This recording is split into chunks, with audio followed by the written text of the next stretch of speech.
sensational weekend in the Premier League. I think if you take away Arsenal's beating of the hands of Chelsea, we'll start there.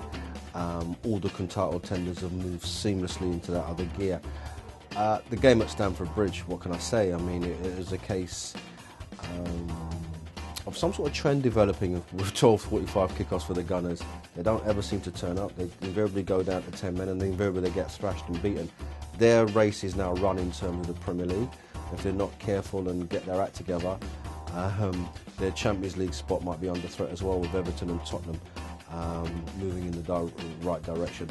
As for Chelsea, Mourinho has left Arsene Wenger with the ultimate 1000th game present. Not something that Arsene Wenger will want to remember. 6-0. How does a team at the top of the table take apart a team that started in third place? But you also had that as well with the Anfield beating that Arsenal suffered in February, where Arsenal went to Anfield 2 points clear in the division and ended up getting beaten 5-1 out of the game inside a couple of minutes. What you really have is a situation, especially in that Liverpool-Arsenal game, that success for Liverpool has actually given them the momentum to be where they are right now. Staying with Liverpool, they've scored 6 goals away from home. Sturridge, Suarez has come to the party with a hat-trick. 6 goals. Yes, it was only Cardiff, but Cardiff gave them a game for half of that match, and we're in with a shout. But Liverpool moving in the right direction. No European distractions. They can give all their energies to whatever game they're playing in the Premier League. They're looking really good. In terms of Manchester City, Yaya Toure scores another spectacular worldie. They're moving in the right direction as well, having suffered Champions League disappointment. It's all looking good. We still really can't call who's going to win the title. Yes, Marriner has the points on the board, City have the games in hand, and if you like, the jokers in the pack, the aces in the pack are Liverpool. I can see final day, Sky Sports, with that Premier League trophy, helicopter, could be anywhere.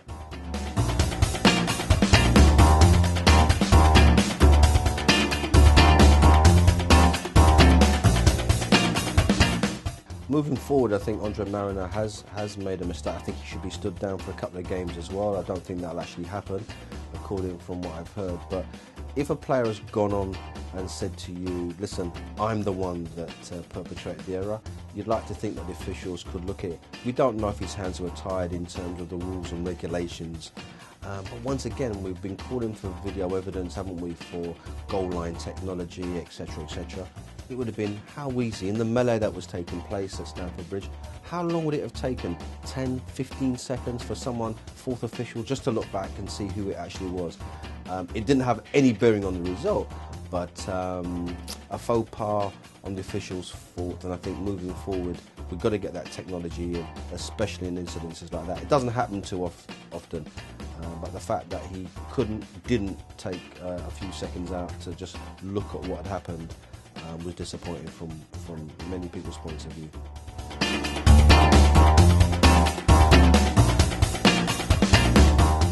I was at West Ham on Saturday night. Manchester United beat a relatively poor West Ham 2-0, but Juan Mata played just behind Wayne Rooney in that lovely little hole that he wants to play in and hasn't done so that often for Man United, and Juan Mata looks good. I've got to give a massive shout out to Darren Fletcher as well for Man United.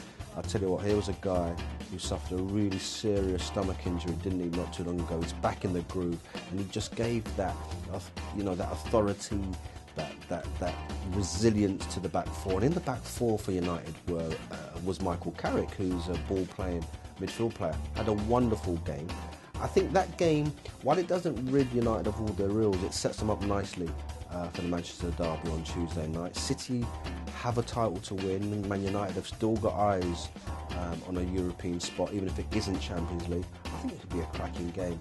I think City's desire and quest to add to their Capital One trophy, I think, will be maybe the thing that swings it. There's no Robin van Persie for United, but when Rooney, and I've got to mention his goal, he's got his first goal against West Ham.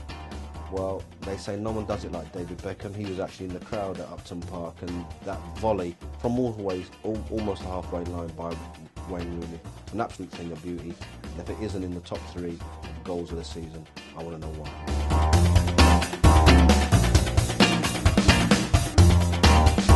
Team of the weekend has got to go to Chelsea, I think. I mean, there's one thing being at the top of the table, but, you know, potentially Chelsea were up against a vibrant Arsenal celebrating Arsene Wenger's 1,000th game in charge, etc., etc. They'd had a midweek game against Galatasaray, who I know, you know, didn't offer the greatest challenge, but, you know, what Chelsea are doing, why they're top of the table, why they've got to be favourites potentially to win the league, is they do what they have to do. Most people have said that they're not spectacular. Well, what they served up to Arsenal on Saturday lunchtime was spectacular and can only give Chelsea, if they needed it, extra confidence. They are still the team to beat. The points are on the board. Games in hand are only good if you play them, win them, and jog on from there.